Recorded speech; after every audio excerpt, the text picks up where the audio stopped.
कोशिश करते हैं चैप्टर ख़त्म हो जाए ताकि नया चैप्टर मैक्रो इकोनॉमिक्स का नेशनल इनकम शुरू किया जा सके।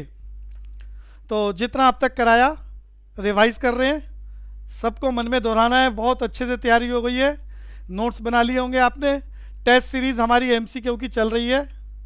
इस चैप्टर के ख़त्म होने के बाद एक छोटा सा डिस्क्रिप्टिव टेस्ट मैं आपको व्हाट्सएप पर भेजूंगा।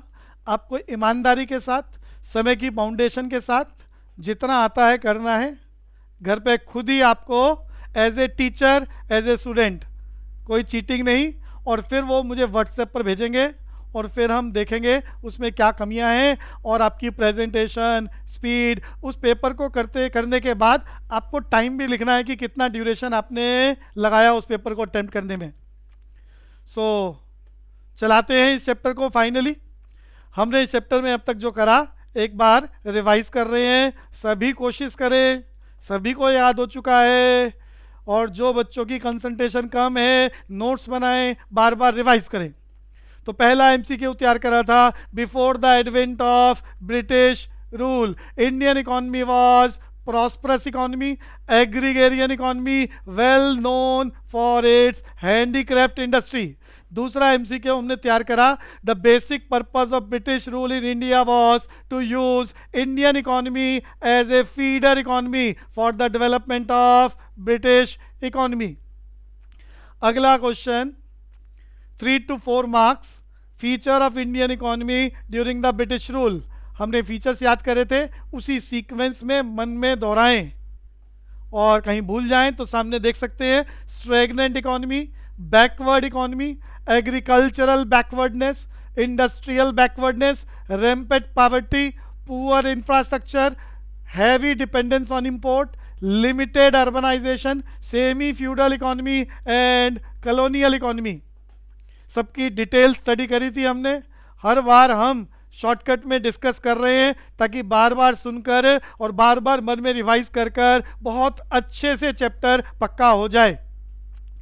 लिखने का काम जरूर रखना है ताकि प्रेजेंटेशन और स्पीड का भी काम साथ साथ चल सके। तो स्टैग्नेंट इकोनॉमी में हमने growth rate of national income की बात करी थी, कितनी? 2% पर एनम। बैकवर्ड इकोनॉमी में growth rate of per capita income was approximate 0.5% per annum. जब भी ये शब्द चलते हैं तो एडिशनल डाटा आपके मन में चलना चाहिए कि हिंदुस्तान में नेशनल इनकम का estimation during the British rule किसका था? Dadabhai Naoroji, Desai, William Digby, V K R V Rao, जिसमें most significant data V K R V Rao का था।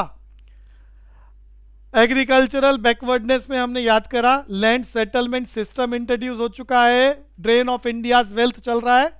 All the profit accruing out of agricultural activities went to जमींदार in the name of लगान, but they did nothing for the promotion of agricultural condition. Rampant poverty, agrarian economy थी और जमींदारों द्वारा exploitation हो रहा था। तो लोगों के पास 2 वक्त का खाना भी नहीं था। लैंडलेस लेबरर्स, पुअर इंफ्रास्ट्रक्चर, सिर्फ उतना ही डेवलप, इस पर आज हम काम करेंगे, इतना ही इंफ्रास्ट्रक्चर डेवलप करा रोड, रेलवे के नाम से, जिससे ज़्यादा से ज़्यादा इंडियाज वेल्थ ड्रेन कर कर ब्रिटेन में ले जाई जा सके। हैवी डिपेंडेंस ऑन इंपोर्ट, कारण बताया था, हमारी ब्रिटिश रूलर्स ने सिस्टमेटिकली हैंडीक्राफ्ट इंडस्ट्री को डिस्ट्रॉय कर दिया। 2 बेसिक पर्पस थे, पहला to get raw material from Indian market at cheap rate, दूसरा याद करा था to sell finish goods of British industries in Indian market at higher price. और यहां पर इफेक्ट क्या पड़ा था? पहला इंक्रीज इन अनएम्प्लॉयमेंट और दूसरा यहां चल रहा है heavy dependence on import. Majority population during the British rule belongs to rural area, बहुत कम, less than 20% belongs to urban area, limited urbanisation. और इंडियन इकोनॉमी उस जमाने में कैसी थी? Mixture of capitalism and feudalism, बोले तो जमींदारी सिस्टम इंपोज हो रखा था और एक्सप्लॉयटेशन थी। कॉलोनियल इकोनॉमी का डिस्कशन कर चुके हैं, हिंदुस्तानी चीज़ों पर हैवी टैक्सेस इंपोज कर रखे थे, हैवी टैक्सेस को क्या बोलते हैं? Tariff plans. और ब्रिटिश इंडस्ट्रीज की बनाई हुई चीज़ों को ड्यूटी फ्री कर दिया, कॉलोनियल इकोनॉमी, जिससे ड्रेन ऑफ वेल्थ ज़्यादा हो सके। एग्रीकल्चरल सेक्टर, हमने 4 पैराग्राफ याद करे। लैंड सेटलमेंट सिस्टम और जमींदारी सिस्टम, अभी थोड़ी देर पहले बोला था। कॉमर्शलाइजेशन ऑफ एग्रीकल्चर, जहां पर शिफ्टिंग हो रही है फूड क्रॉप से कैश क्रॉप में, और ज़्यादा पैसे देकर लालच दिया जा रहा है बेशक ज़मीन बंजर हो जाए। यहाँ पर हमने ड्रामे की बात करी थी, नील दर्पण, रिटर्न बाय दीन बंधु मित्रा, जिसको लेके बाद में रिवोल्ट चले थे।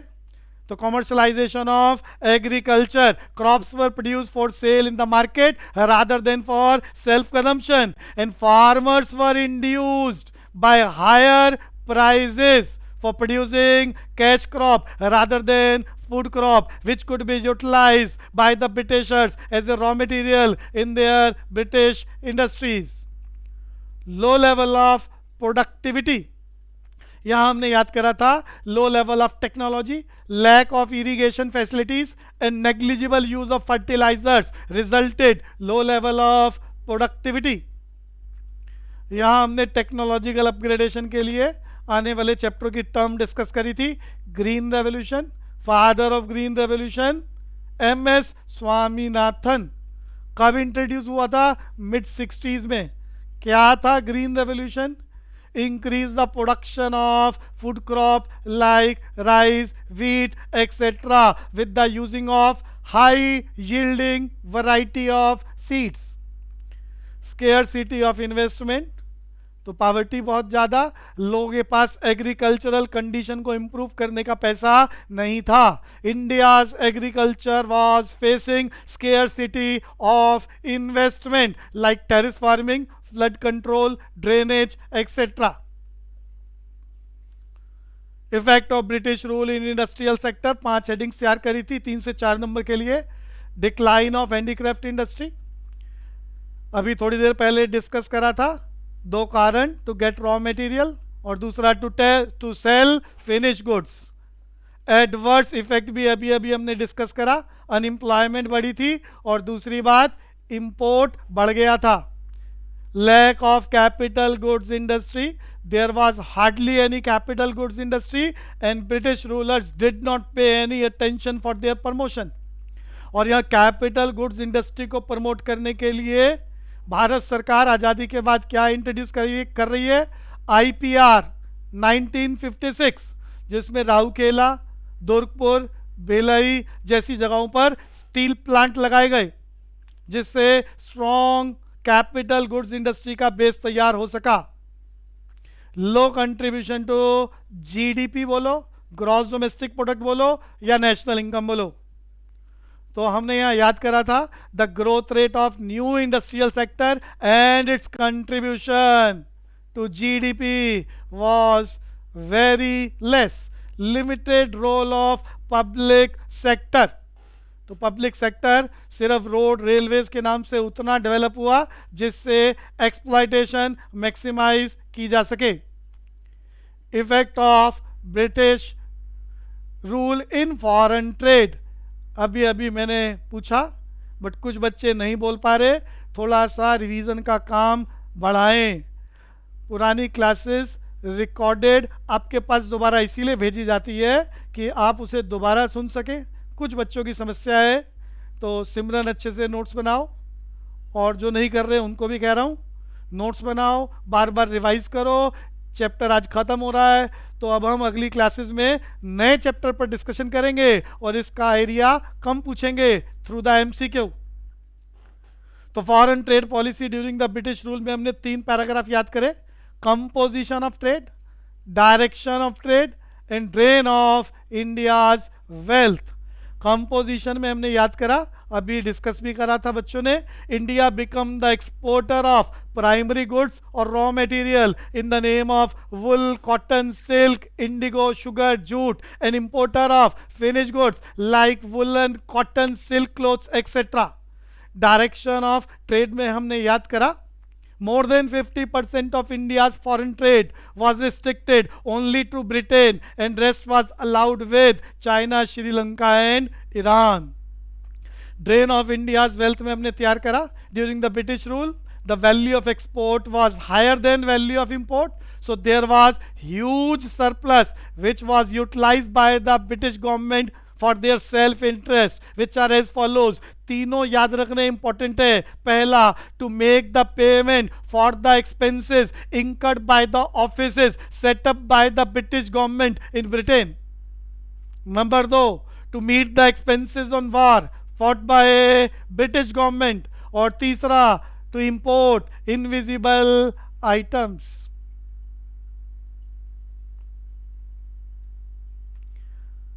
डेमोग्राफिक कंडीशन बोले तो condition about the population during the British rule. एक एक नंबर के दो क्वेश्चन तैयार हुए थे. 1881 में हिंदुस्तान में पहली बार ऑफिशियली पॉपुलेशन की काउंटिंग हुई, तो very important, first official census 1881. और दूसरा important question 1921 described as the year of great divide. ये टर्म किस पर बेस्ड है? माल्थस थ्योरी ऑफ पॉपुलेशन, जिसका डिस्कशन करा था बिफोर 1921. इंडिया फर्स्ट फेज में था जिसमें बर्थ रेट डेथ रेट बहुत ज्यादा थी. आफ्टर 1921 इंडिया सेकंड फेज में स्विच ओवर हो गया था, जहां बर्थ रेट वैसे ही थी और डेथ रेट ड्रास्टिकली कंट्रोल हो गई थी due to introduction of vaccinisation, जिससे पॉपुलेशन एक्सप्लोजन स्टार्ट हुआ. तो 1921 को क्या कहा गया? ईयर ऑफ ग्रेट डिवाइड, क्योंकि हम यहां स्विच ओवर हो रहे हैं from first phase to second phase according to Malthus theory of population. ये 3 से 4 नंबर का अगला क्वेश्चन था. Population condition during the British rule कैसी? For 3 to 4 marks. तो हमने 6 हेडिंग्स तैयार करी थी. High birth rate and death rate, जिसमें हमने बर्थ रेट 48 पर 1000 याद करी ड्यूरिंग द ब्रिटिश रूल, और डेथ रेट 40 पर 1000 बहुत ज़्यादा चल रही थी. और ये ज़्यादा का कैसे पता चल रहा है? हमने आज की बात करी थी. कुछ बच्चे लेट ज्वाइन कर रहे हैं, कोशिश करा करें उमंग, टाइम से रहें क्लास में. वो आज का स्नेरियो सिर्फ इसलिए बताया था कि उसके कंपैरिजन में बर्थ रेट डेथ रेट बहुत ज़्यादा. लिटरेसी रेट क्या होती है? हमारे देश में ऑन एन एवरेज कितने % लोग पढ़ना लिखना जानते हैं? Literacy rate. और ये आज के कंपैरिजन में ड्यूरिंग द ब्रिटिश रूल बहुत कम, एज ए 16%. आज का स्नेरियो 75% बताया था, एवरेज है सारी स्टेट्स और यूटी का. तो उसके कंपैरिजन में during the British rule 16%, which was extremely low, और फीमेल में और भी कम था 7%. पुअर हेल्थ फैसिलिटीज थी, वैक्सीनाइजेशन इंट्रोड्यूस नहीं हुई थी, और टीबी जैसे ट्यूबरक्लोसिस जैसे बीमारियां थी. गांव से 4 लोगों को हम छोड़ के आते थे तो 6 इंतजार करते थे, 6 को छोड़ के आते थे तो 8 इंतजार करते थे. कुछ बच्चे सोच रहे हैं कहाँ छोड़ के आते थे, तो सोच लेना. हाई इन्फेंट मोर्टेलिटी रेट, तो इन्फेंट मोर्टेलिटी रेट में हमने याद करा था कि 1000 बच्चों के पीछे कितने बच्चे ऊपर चले जाते हैं due to protein energy malnutrition diseases. Poverty के चलते अच्छा खाना पीना ना मिलने के कारण बच्चों की डेथ हो जाती थी. वैक्सीनाइजेशन भी नहीं थी जिसकी वजह से डेथ होती थी. तो जो बहुत ज़्यादा थी 218 पर 1000 लाइव बर्थ. और ये हाई इसलिए क्योंकि आज के कंपैरिजन में बहुत ज़्यादा. आज का डाटा तुम्हारी बुक में 2011 का है, जो कितना डिक्लेयर कर रखा है? 44 पर 1000 live birth. Low life expectancy, on an average Hindustan में लोग कितने साल जिंदा रहते हैं, ये लाइफ एक्सपेक्टेंसी. और आज का डाटा 68 ईयर्स, जो बुक में मेंशन अभी 69 को क्रॉस कर चुका है. 68 ईयर्स के कंपैरिजन में अगर हम अपनी इकोनॉमिक्स के नए एडिशन की बात करें तो 44 ईयर्स, जो बहुत कम है. पुराने एडिशन में 32 ईयर्स.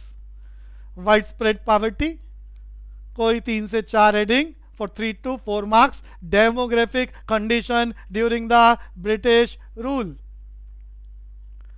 और इसके बाद हमने टॉपिक करा था occupational structure.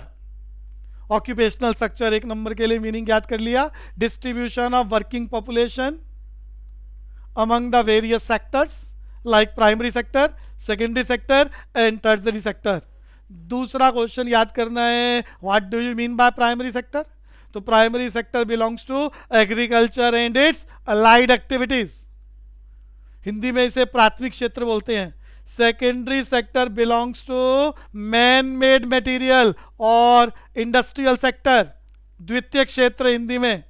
And टर्जरी sector Hindi में तृतीय क्षेत्र, इसे सेवा क्षेत्र या गौण क्षेत्र भी कहा जाता है हिंदी में। तो tertiary sector belongs to services like communication, banking, transportation. और ड्यूरिंग द ब्रिटिश रूल ये परसेंटेज हमें याद करनी है, जिसको वो 1 नंबर के लिए एमसीक्यू में टिक करा सकता है। इसके हमने 3 पैराग्राफ तैयार करे थे।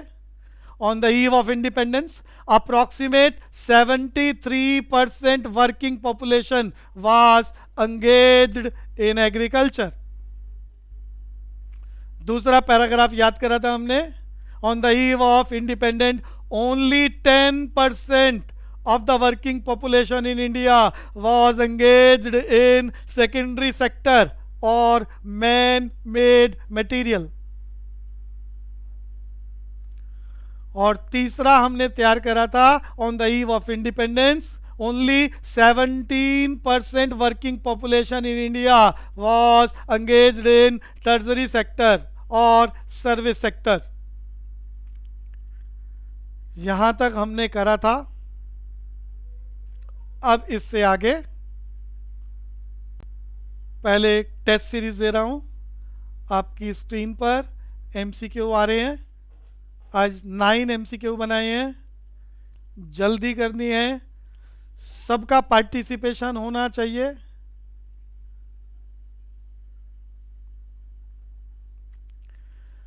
और ये रहे क्वेश्चन आपकी स्क्रीन पर। समय स्टार्ट होता है।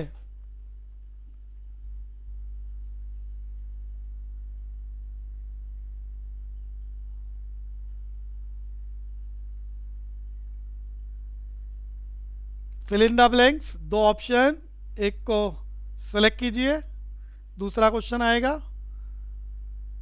सारे क्वेश्चन अटेम्प्ट होने के बाद सबमिट।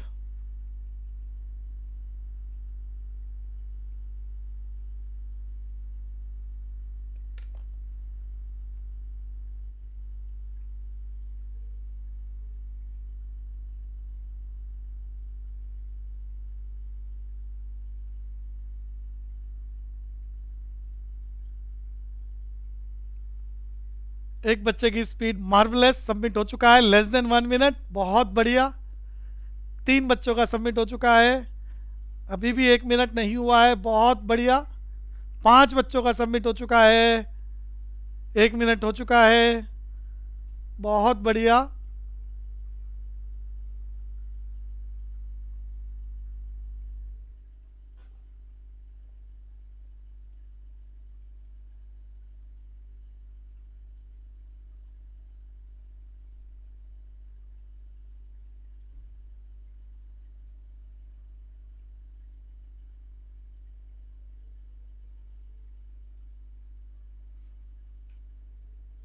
लेस देन 2 मिनट, 50% बच्चे अटेम्प्ट कर चुके हैं, बढ़िया बात।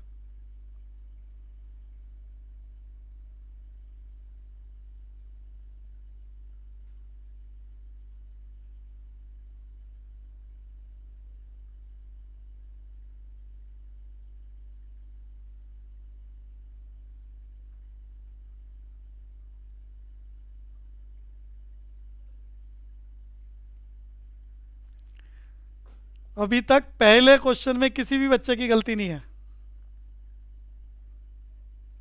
बाकी सब क्वेश्चनों में एरर है।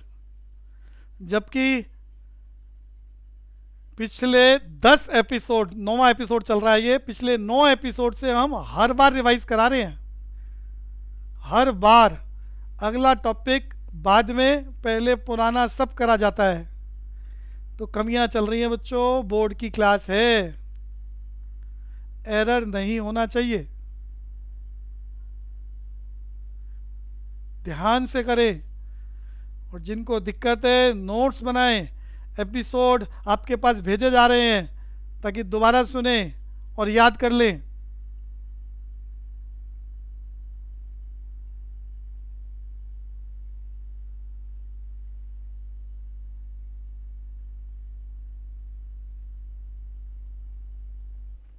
तीन मिनट हो चुके हैं, थोड़ा सा फास्ट।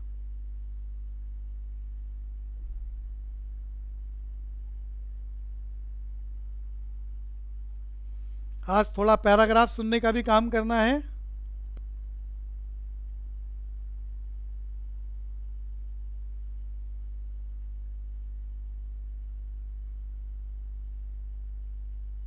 नाइन्टी % बच्चे अटेम्प्ट कर चुके हैं पूरा।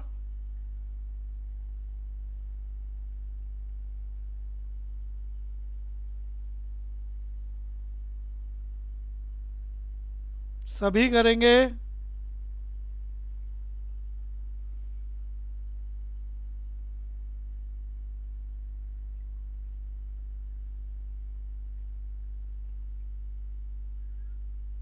पहला और दूसरा दो क्वेश्चन ऐसे हैं जिस पर अभी तक किसी की कोई गलती नहीं है, बाकी हर क्वेश्चन को अटेम्प्ट करने में एरर्स आ रहे हैं।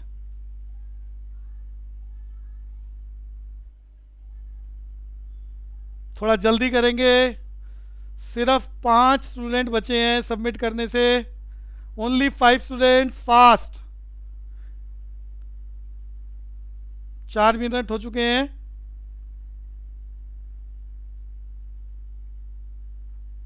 फास्ट, सिर्फ 4 स्टूडेंट बचे हैं, 3 स्टूडेंट बचे हैं, और जल्दी करेंगे। 3 स्टूडेंट्स बचे हैं।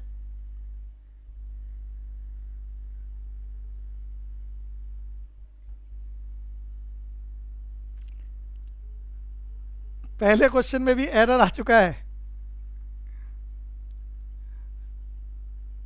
अभी डिस्कस करा था, बट मैं नाम किसी बच्चे का नहीं लूंगा। थोड़ा फास्ट करेंगे बच्चों, कोई बात नहीं, कोशिश करना ज़्यादा इंपॉर्टेंट है। सिर्फ 2 बच्चे बचे हैं, और जल्दी। सिर्फ 2 बच्चे बचे हैं। ओनली 2 स्टूडेंट्स कोशिश करेंगे, सबमिट करें जल्दी से।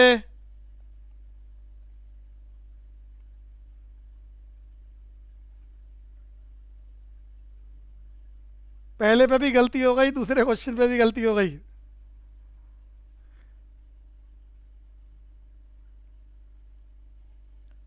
जल्दी करेंगे।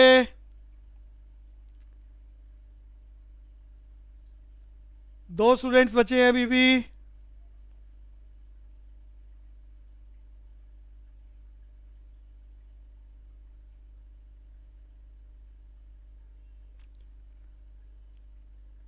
पेपर क्लोज होने जा रहा है, जल्दी से अटेम्प्ट करें, जल्दी से।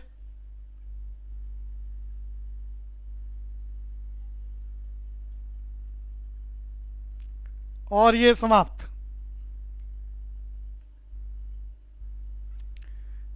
तो मुझे लग रहा था कुछ क्वेश्चन तो बिल्कुल ठीक, कोई गलती नहीं होनी चाहिए। एक भी क्लास अटेंड करी हो, ध्यान से सुना हो, तो आसान से है, गलती नहीं होनी चाहिए, बट हो रही है।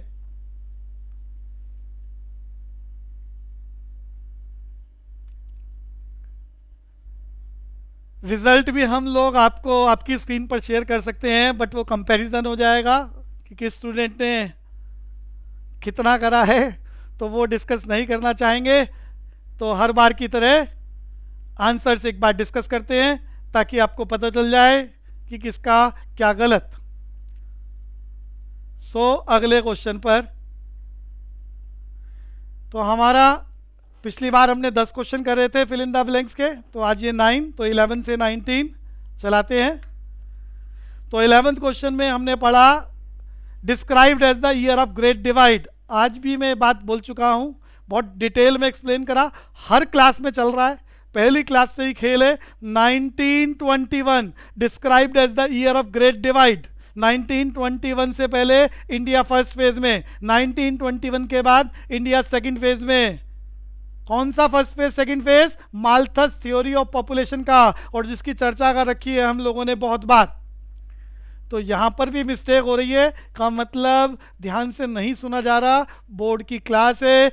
अगर एक बच्चा भी गलत कर रहा है तो वो क्यों, बहुत ध्यान से सुने, समझे। During the British rule more than 50% of India's foreign trade was.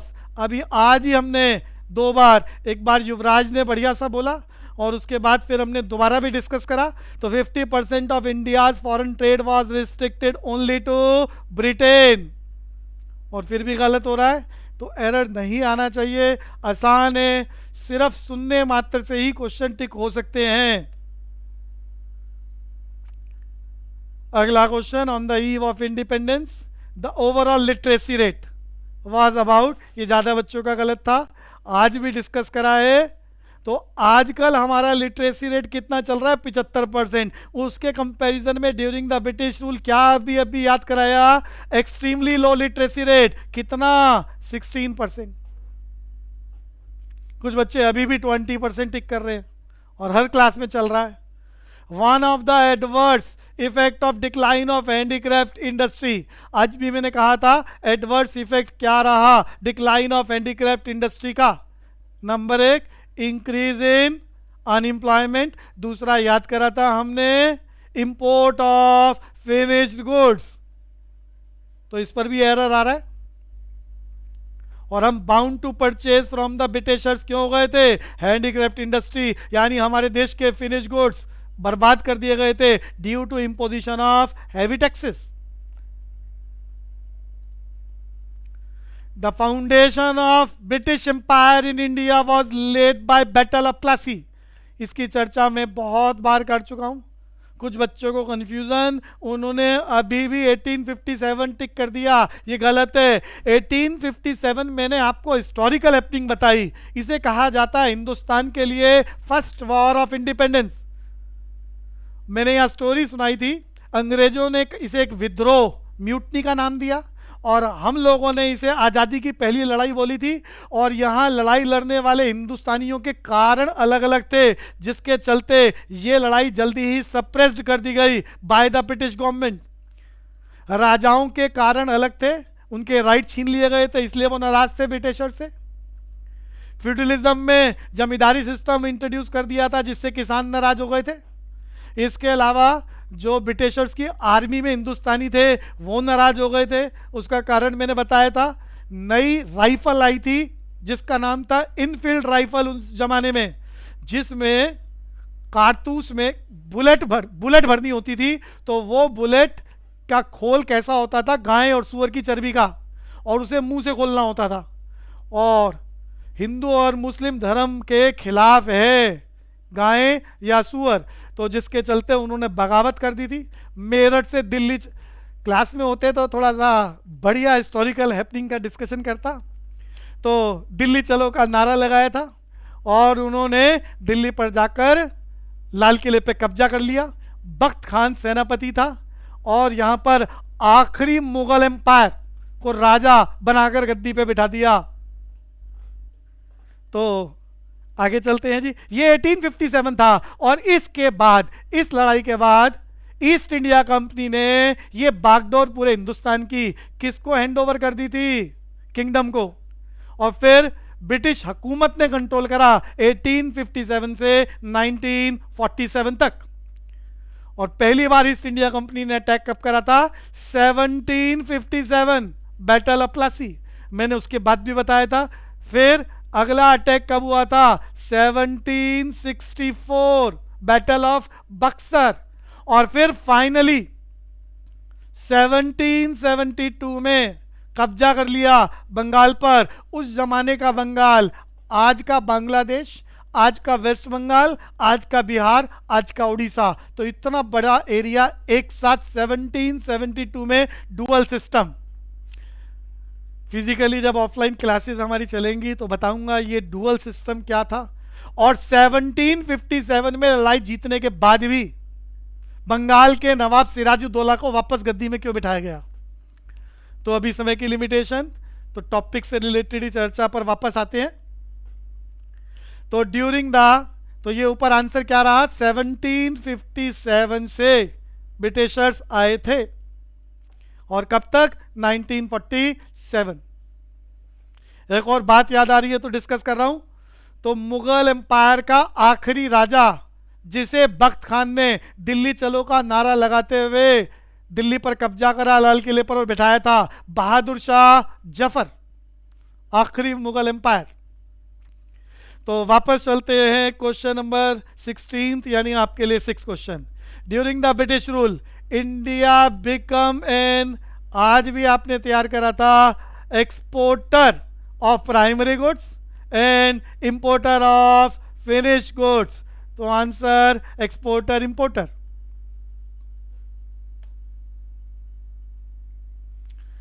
Suez canal, Suez canal के बारे में बताया था, शॉर्टेस्ट सी रूट था फ्रॉम इंडिया टू ब्रिटेन, जिसकी वजह से ट्रांसपोर्टेशन कॉस्ट बहुत कम हो गई थी और ब्रिटिशर्स का प्रॉफिट और ज़्यादा बढ़ गया। और ऐसी कंडीशन में जो लॉन्ग सी रूट था, अफ्रीका से घूमकर, अफ्रीकन कॉन्टिनेंट से घूमकर जाने का रास्ता, वो छोड़ दिया और इस शॉर्टेस्ट रूट से जाना शुरू कर दिया। ये स्वेज कैनाल की कंस्ट्रक्शन कब पूरी हुई थी? 1869।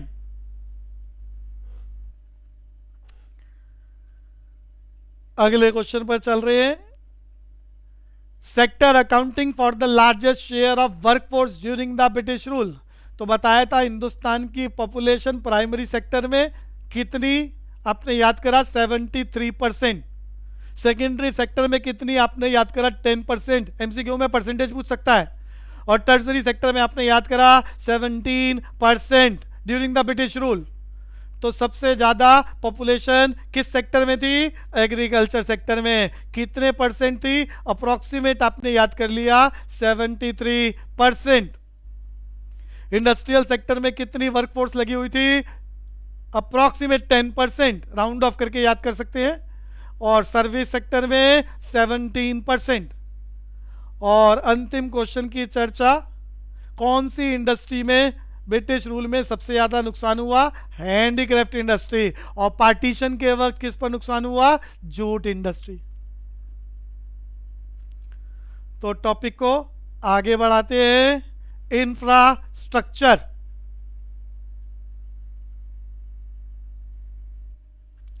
Infrastructure, infrastructure facility during the British rule were very poor. और उसमें रेलवे का काम सबसे बढ़िया, जिस पर सबसे ज्यादा क्वेश्चन रहते हैं। तो पहले रोड के बारे में डिस्कशन करते हैं। तो हमने रोड्स के लिए याद करना है, the roads were build primarily to serve the interest of mobilising the army and shifting the raw material. तो इंडिया में सड़कें बनाकर ड्रेन ऑफ इंडियाज वेल्थ को मैक्सिमाइज किया जा सके। कैसे? हिंदुस्तान का रॉ मटेरियल ज्यादा से ज्यादा ब्रिटिश इंडस्ट्रीज तक पहुंचाया जा सके और ब्रिटिश इंडस्ट्रीज का तैयार फिनिश गुड्स ज्यादा से ज्यादा हिंदुस्तान के इलाकों में पहुंचाया जा सके। इसके लिए उन्होंने रोड को डेवलप करा और आर्मी को सब जगह डेवलप किया जा सके, लॉ एंड ऑर्डर की सिचुएशन बनाने के लिए। तो उसके लिए भी रोड्स बनाए। तो रोड्स वर बिल्ड, याद करें, roads were build primarily to serve the interest of mobilising the army and shifting raw material. सुनूंगा थोड़ी देर में, एक बार दोबारा बोलता हूं, roads were build primarily to serve the interest of mobilising the army and shifting raw material. Infrastructure में सबसे important area railway, highly repeated question of your exam. ये रेलवे हिंदुस्तान में कब इंट्रोड्यूस हुई? एक नंबर का इंपॉर्टेंट क्वेश्चन, हम कई बार कर चुके हैं, 1850। यहां वो ऑप्शन बदल सकता है और गलती करा सकता है, मैंने पिछली क्लास में डिस्कस करा था। सबसे पहला रेल ट्रैक 22 किलोमीटर लंबा था बिटवीन मुंबई टू ठाणे। और इस ट्रैक को बनाते वक्त एक रेलवे ब्रिज बनाया गया। तो ये रेलवे ब्रिज सबसे पहला हिंदुस्तान में किस साल में बना था? 1854। तो पहला रेलवे ब्रिज आ जाए तो वो जल्दबाजी में 1850 टिक मत कर देना, 1854। और स्टोरी सुनाइए, 22 किलोमीटर का ट्रैक मुंबई एंड ठाणे। तो वापस आ रहा हूं रेलवे इंफ्रास्ट्रक्चर को लेकर। The most important contribution of British rule was to introduce railway in 1850. The railway affected the structure of Indian economy into following way. याद करें, the most important contribution of British rule was to introduce railway in 1850.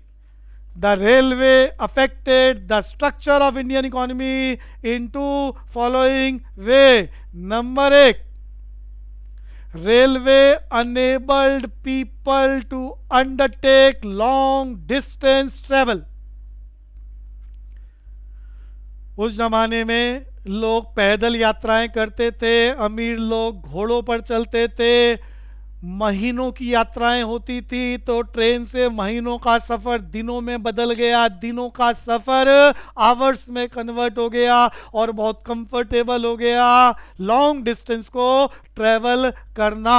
और इससे एक बड़ा फायदा क्या हुआ, हिंदुस्तान में अवेकनिंग बढ़ी बहुत तेजी से, और जिसके चलते एजुकेशन प्रमोट होने लग गई, रिवोल्ट्स के लिए हिंदुस्तान की तैयारी शुरू हो गई। 1885 में बच्चों इंडियन नेशनल कांग्रेस का गठन हुआ, जो देश की आज़ादी में बहुत बड़ा रोल प्ले करता है।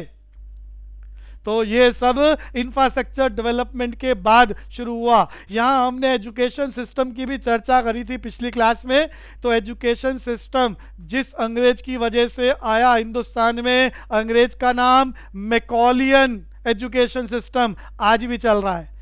जो इंग्लिश कैलेंडर आप लोग जनवरी फरवरी 12 महीने का पूरी दुनिया में फॉलो करते हैं, ये भी अंग्रेज का दिया हुआ है, और अंग्रेज का नाम ग्रिगोरियन। तो इस कैलेंडर को ग्रिगोरियन कैलेंडर कहते हैं। हिंदुस्तान में एजुकेशन सिस्टम कैसा है, मैकॉलियन एजुकेशन सिस्टम। तो हम वापस आ रहे हैं। तो railway enabled people to undertake long distance travel, it broke the geographical and cultural barriers. ये बैरियर्स खत्म हो गए, मॉडर्न मैन डेवलप हो गए। मैंने बताया था first modern man of India क्या था, RRMY, राजा राम मोहन राय, और फिर बहुत सारे उसके बाद। सबसे पहला मॉडर्न मैन जिसने सुपरस्टिशियस बिलीफ्स को खत्म करने के लिए पहल करी, सती प्रथा, प्रदा प्रथा, दहेज प्रथा, बहुत सारे अंधविश्वास थे।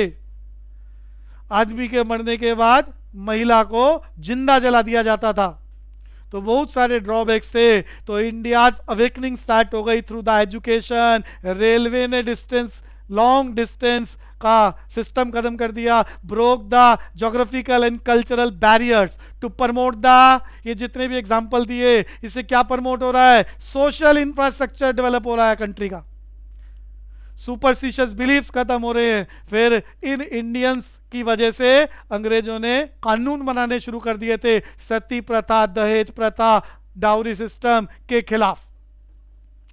तो रेलवे के बारे में सबसे पहला बढ़िया बात, railway enabled people to undertake long distance travel. हर 50 किलोमीटर में हिंदुस्तान में भाषा, पहनावा, बोलचाल, सुपरस्टिशियस भी सब बदल जाते हैं ये। और रेलवे के चलने से इंटीग्रिटी डेवलप हो गई कंट्री में। तो it broke the geographical and cultural barriers and promoted the social infrastructure. दूसरा नुकसान भी हुआ रेलवे से, it enhance the commercialisation of Indian agriculture which adversely affected the economic infrastructure. तो कॉमर्शलाइजेशन ऑफ एग्रीकल्चर प्रमोट हुआ, ज्यादा से ज्यादा रॉ मटेरियल हिंदुस्तान से भेजा जाने लगा और तैयार माल आने लगा। रेलवे को उन सभी इलाकों से जोड़ा गया, और जहां तक रेल पहुंच नहीं सकती थी उन्हें रोडों के माध्यम से जोड़ा गया, ताकि एक्सप्लॉयटेशन मैक्सिमाइज किया जा सके और इकोनॉमिक इंफ्रास्ट्रक्चर को डिस्टर्ब, एडवर्सली डिस्टर्ब किया जा सके बाय द ब्रिटिशर्स। तो दो इंपॉर्टेंट पॉइंट दोबारा याद करते हैं। तो हमने क्या याद करा, इंफ्रास्ट्रक्चर रेलवे का। The most important contribution of British rule was to introduce railway in 1850। The railway affected the structure of Indian economy into following ways. Number 1, railway enabled people to undertake long distance travel. It broke the geographical and cultural barriers and promoted social infrastructure. Number two, it enhanced commercialization of Indian agriculture, which adversely affected the economic infrastructure.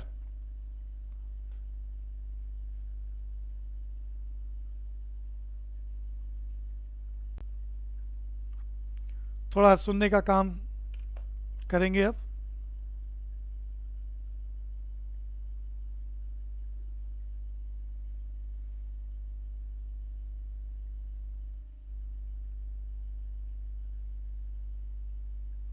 Sound मैंने सबकी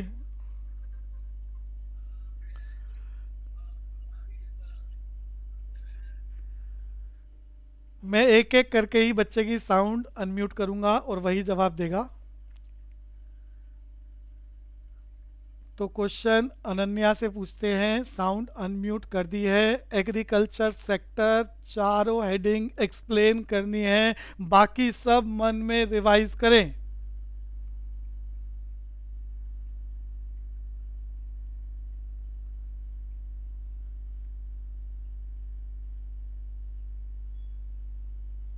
अनन्या,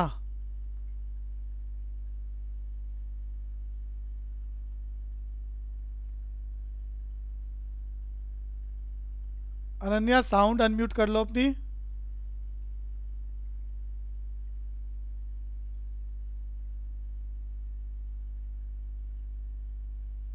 भाविका बोलेगी. Bhavika, agriculture sector चारों paragraph. Bhavika बोलो चारों paragraph. हाँ जी, अपने आप पढ़ के मत सुना देना, थोड़ा जिम्मेदारी और ईमानदारी के साथ. नहीं आता कोई बात नहीं. भाविका बोलो. लैंड, हाँ, लैंड सेटलमेंट सिस्टम.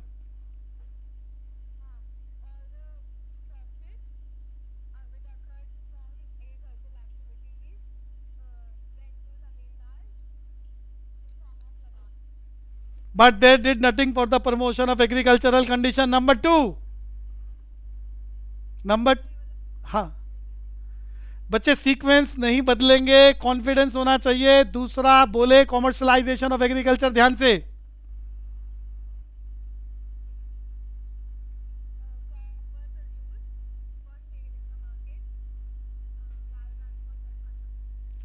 आगे.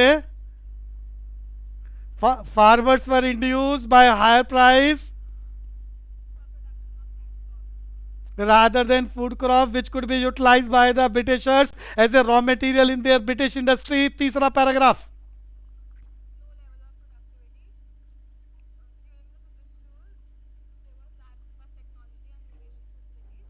And negligible use of fertilizers. Good. Number four. हाँ जी.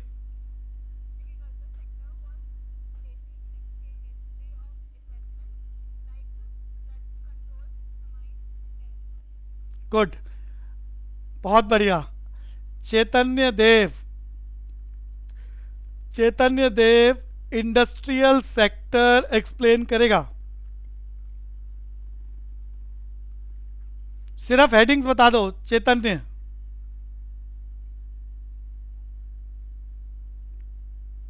चैतन्य सिर्फ heading agriculture sector, industrial sector during the British rule. 5 headings. Ajay Kumar बोलेगा सिर्फ 5 heading industrial sector during the British rule. Ajay fast, बाकी सब मन में सोचें. अजय, हाँ बोलेंगे.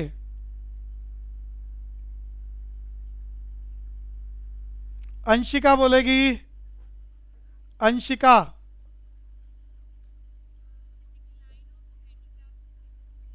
Good, fast. हाँ, और फास्ट. गुड. हाँ हाँ, जीडीपी, जीडीपी भी बोल सकते हैं इसे शॉर्टकट में. लो कंट्रीब्यूशन टू जीडीपी. आगे. गुड, बहुत बढ़िया। दीपांशु अग्रवाल, साउंड मैंने अनम्यूट करी है। Deepanshu Agarwal.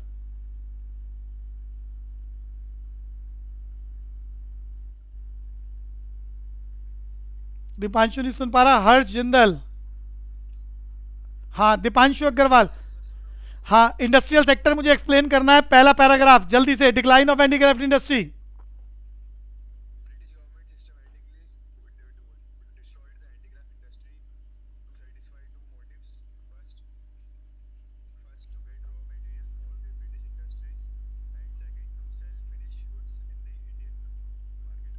Eight higher price. बढ़िया। अगली बात, हर्ष जिंदल। हर्ष जिंदल, आपको इंडस्ट्रियल सेक्टर के बाकी चारों जल्दी से बोलने हैं। Adverse effect of decline of handicraft industry, जल्दी।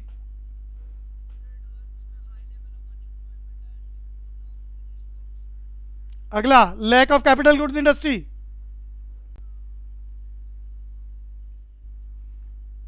फास्ट याद होना, हाँ।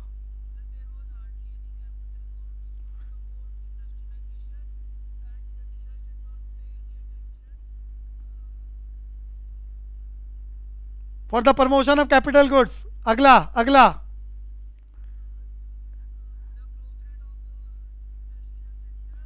एंड इट्स बहुत बढ़िया। अगला।